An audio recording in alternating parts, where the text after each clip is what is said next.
your story around how you're helping people kind of make it through this and adjust, I think is important to share.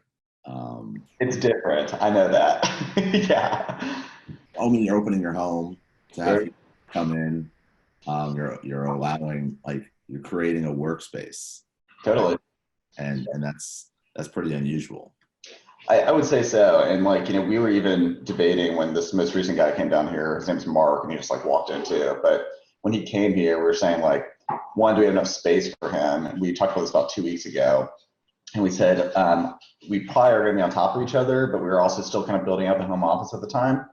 Because like traditionally I love going into the office. Like I'm more of like a face-to-face type. Like I have a team that's in Alpharetta and I want to make sure that I can like see these people on a regular basis. But with him, I was like, hey, like I don't have like a firm bedroom to give you yet. Like Mark, you want to come on down? And so Mark comes on down, basically takes the guy's spot. We had a 1 week interruption. That was it. That's But fantastic.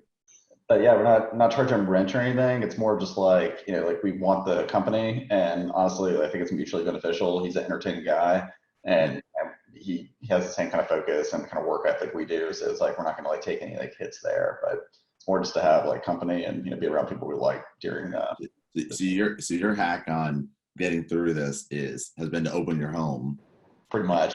I'm type A. create like a live-in office where you guys can just collaborate, be connected and build on each other. Yeah, and James, I'll say from a business perspective, I think we're all adapting, working from home, and like it's different, like getting on webcam and seeing someone's dog behind you or something like that, or I like, love it. or yeah, or someone's like kid like Really yelling in any the dog background. at this point. Oh Yeah. yeah, Bear's great. But I'll tell you, our clients, at least in the space that we're in, is very much like high tech, big data, like cloud service providers. That's like who we're working with, and I think it's right up the kind of like cultural alley, so to speak. When you pop open a webcam, like, "Hey, David, who's that guy behind you?" I'm like, "Oh, that's Michael." And I said, "Michael's already onboarded to this account, actually. In fact, he works on my team." And they're like, "Oh, are you guys not social distancing?" I'm like, "No, we live together. It's a think tank for all things security compliance." And then it's like they eat it up. I mean, it's like it's totally off the wall, but it's part of being in this like time of your life as well, and like taking advantage, obviously, of the fact that we can't go anywhere, so might as well try to stay productive, kind of through a more of a collaborative environment, so we can kind of bounce off each other. So, like, what do you think either small businesses or large corporations should tactically do now and be thinking about? I mean, obviously, we can't all have our teams move in with us, which is Totally. amazing. I Should mean, be talk about team culture though, and we also joke though, because some of us outrank each other technically on a org chart, and I'm just like, from 9 to 5, we're professional. Like outside of those hours, like anything goes. Like there's a flat org chart again. But I was talking to my dad as well, and my dad's a small business owner. He owns a collection of Allstate agencies in the Atlanta area, and one of the things we were saying is like we need to start thinking now that this work from home thing not only is going to be more longer term, like just in case like we don't flatten the curve, whatever. But I said even after this, like we're proving concept right now, like the biggest transformation in like work from home like we've ever seen. Like this is the new like open floor concept, like kind of fad that's going through in the moment. And we've been challenged. I'll tell you this. In my specific team, I have 15 people. And of those 15 people, 14 have been with the company in my practice for over a year and a half. So we have some tenure, so to speak, like low attrition rates. We're fortunate there. But we also onboarded a brand new college hire on March 23rd. Oh, And that wow. was like right as the like kind of outbreak was happening in terms of Wow. Georgia. Yeah, I mean, we're going work from home, like all offices are shut down, everything. We mailed her a MacBook, and now we have face-to-face video conferences for her first week. She's on her second project this week, like spinning her up really quickly. And what we originally thought was going to be a negative has actually turned out positive, because now we have structured meetings all over her calendar. And anytime we would typically, and you've been in consulting too, typically when you're bringing like a brand new kind of hire into a consulting engagement, they want to know, hey, are they hitting my code? Like, are they charging hours to me? Because this is not a learning curve project. Like, I'm not paying for her trainings, that type of thing.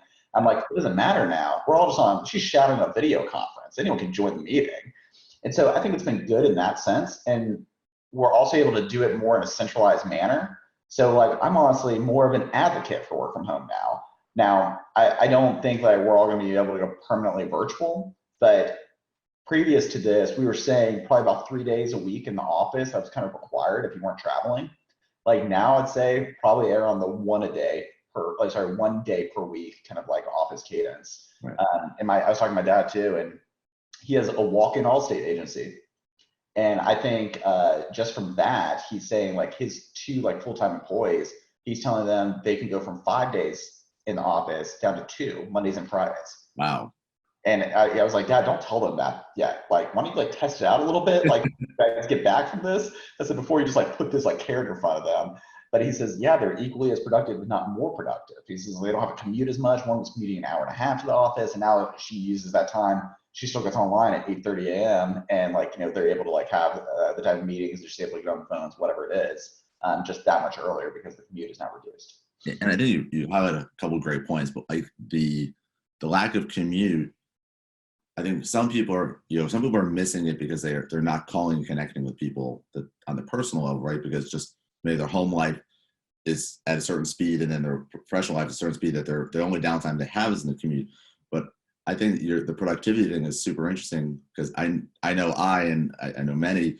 You get on a call and there'll be at least one person that's in transit, and and like they really matter. You really need their focus, and you're like, I don't know if we're getting the full decision power here that I know you're capable of. And now, That too, yeah. And I'll tell you this: like one thing that we did our first week and a half working from home, it was at my dining room table downstairs, and we had this empty bedroom, and we would always point at this, saying this was going to be the home office. And I think it was about a weekend, we were just like, I cannot, like, for the sake of my back, I can't sit at the dining room table anymore. I said, we need a standing desk, like just like we have in the office. And some workplaces let you go into the office kind of like one of those like final days, like go pick up some like kind of like furniture and equipment if you needed it for like long-term stay at home. And I don't think we took advantage of that enough. And so we got on Amazon, found some like $300 standing desks, and we said, all right, this is an investment. We're going to do this now. But that turned into buying a Jabra. That turned into making my QC35 headphones here, like all the above to really get the full setup. And it's just like you have to make it comfortable, but also I would say the other thing, like tips work from home, is separate it too from like the rest of your house. And especially if you can, right? Like I realize not everyone has that type of square footage, but like we have that advantage here. It's like, get that home office out of the way. This is literally another bedroom. When we're done with the workday, we close the door to it. And it's like, it's segmented from the rest of our lives. So we don't feel like we're like living on top of our workplace. That's a little psychological tip there, I'd say. I love that. It's because it's a hard stop, right? It's like you go full speed and then it's like, we did it, move. Very much. Yeah, you have to. Otherwise, I think the burnout is more there because you feel like your email is so close to you. And heck, we live with other employees. So, I mean, maybe we're a little bit more accustomed to it at this point. We've been doing it for over 2 years, but it's still something you have to kind of create boundaries. Otherwise, like we'll honestly kill each other. Yeah. So, well, I appreciate it. So one thing I've been asking people is kind of about the community, right? And so, like one thing that I've been trying to do is obviously I wanted to have great discussions and get ideas and share them, but like we, like for instance, like we put out chalk around historic Roswell so that people could just create, right? And there was no instruction. It was literally like massive boxes of chalk, and you could take the chalk with you if you weren't comfortable, using, it was sealed boxes. And people drew like beautiful phoenixes. People just drew messages and poems and scriptures and just incredible things. I'm curious, is there something that you've seen or that you've done that you thought was, that more people should do, that was like, wow, that really. Yep. So we always joke here, and I'm actually stealing it from one of my roommates here, but Mike always says, we look forward to about 5 o'clock each day because that's when we're allowed to go on our state sanctioned walk through the neighborhood. And as part of that, you start getting like glimpses how other people are kind of handling this, right? We live in a neighborhood, but very fortunate, across the street from us, there's a full kind of like soccer field, tennis courts, basketball. There's like a gravel lot for like the dog to run around. And I'll tell you, like, leash laws are loosely enforced over there. So my dog gets to like run outside and everything. And like, it doesn't feel as bad, as being in quarantine. But Anyways, about a week and a half in, the city of Brookhaven like padlocked everything, and it's like you can't even access soccer fields unless you hop a fence now. So that kind of got taken away. We started like branching out farther and farther. Well, at the very top of our street, and we're in a very residential area, there's a restaurant up there called Avellino's. It's at the corner of Windsor Parkway and Osborne, and it's walking distance to us. It's always been kind of like our neighborhood, like hole in the wall Italian restaurant run by like a true like Sicilian kind of family, and they have like the best wine ever, right? Well, they were affected by like city of Brookhaven's kind of like ordinances around like takeout only, all this stuff.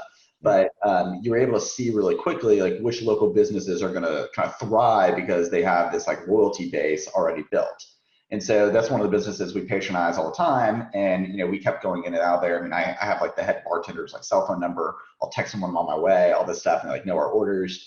And we walked in there probably like the first Friday after like the takeout kind of order went into place. And we're like, you know, let's go, you know, give them some business. Like I feel bad for them. We know most of the staff. They were packed to the wall. And this was like before like the 10 or less like kind of social distancing stuff started coming out.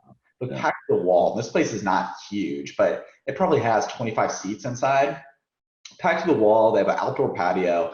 And what they were doing is they were taking takeout orders, and then they were like directing you to the patio. And what they would do is they'd offer you like this wine special that like, here's our bottles, everything's 20% off, but also let's get you a drink while you're waiting too. Nice. And I'll tell you, that's expanded from there to I've seen a number of houses that are kind of like right around the Avellino's like parking lot up there. It's again, it's a residential area. People now set up like captain chairs, lawn chairs, like on their driveway 6 feet apart. And they're all like basically doing happy hour right around that time every day now. That's and awesome. so not only are they patronizing the business, but the community in a sense is getting there too. And like I've seen posts on the Nextdoor app for Linwood Park around inviting people over to their driveway, like at 5 o'clock, like on a random Wednesday. It's like, I've been here for 2 years, James. I don't know a neighbor that isn't directly next door to me. And now in the past like 2-3 weeks, I've probably met 30 neighbors.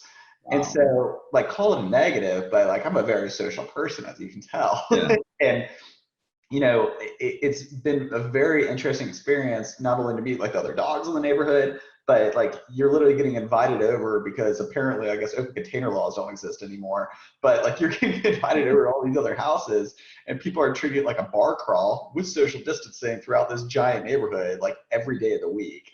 So it's been pretty fun, I'll be honest, but not quite the chalk situation, but still a lot of it's I mean, you're meeting people that you never would have met, right? And now you're building all these different connections. Was there anything that I can do for you?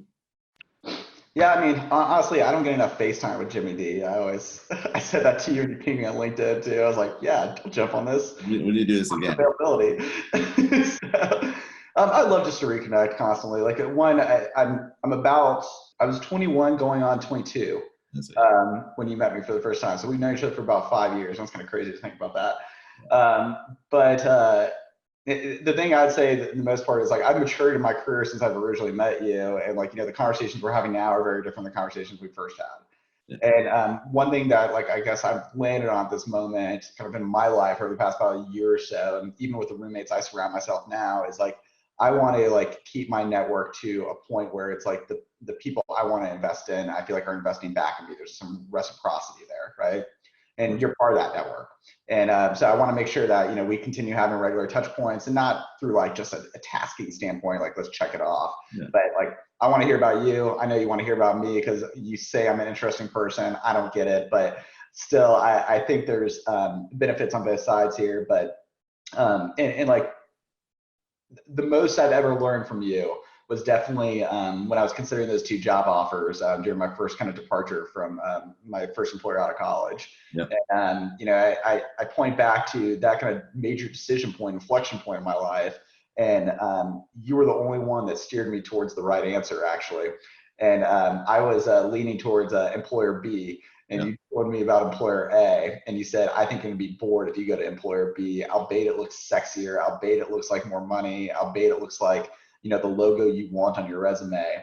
You steered me towards the right one there. And I would have never ended up hiring my friends. I would have never created this playground around me that like truly makes, you know, work enjoyable. And I definitely wouldn't have catapulted my career to the level it is at now. And, you know, that's not due to my own actions, that's around the network that I created around myself. And, random people like you plucking me for no apparent reason and saying, I'm going to invest in this guy. And now that's why I want to pass on to others as well, because I've certainly benefited from relationships such as yours. So more touch points to answer your question. More touch points, and we'll keep investing in people. I think it's important. I mean, what was it? Rohil Babur, your network is your net worth. I don't think he coined it originally, but he definitely says it a lot to me. It says it a lot, and I mean, it's the people, right? And it is giving the time, and I love it. Well, sir, I appreciate you.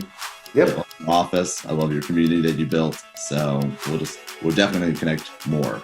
Well, and I want to hear about your return trips to Africa when this thing lifts. Okay. Love to support you as always. Yeah, no, Rwanda is a big deal. So we'll talk about it. I appreciate you. Sounds good. See you, James. See you, James.